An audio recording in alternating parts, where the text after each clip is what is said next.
Ciao ragazzi, buongiorno. Oggi è il 2 novembre, sarebbe il mio compleanno. E io stamattina ho aperto il computer e su internet già vedo un sacco di auguri da tutto il mondo, addirittura dal Brasile, dall'Argentina, da New York, dal Brooklyn, dal New Jersey, da Miami, dall'Italia intera e nello stesso tempo da tutti i miei cari amici napoletani. Che devo dire? Grazie per questa vostra meravigliosa attenzione che avete nei miei riguardi, grazie dell'affetto che avete per me, come io vi voglio bene, voi lo sapete quanto.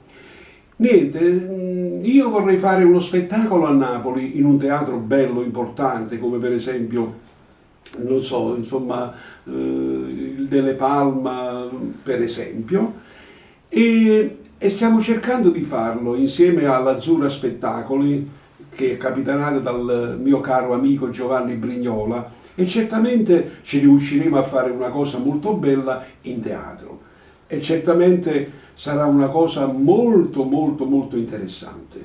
Che devo dire? Grazie sempre di tutto l'affetto che avete nei miei riguardi e ci vediamo l'anno prossimo, certamente. Grazie, ciao, ciao, ciao, ciao, ciao.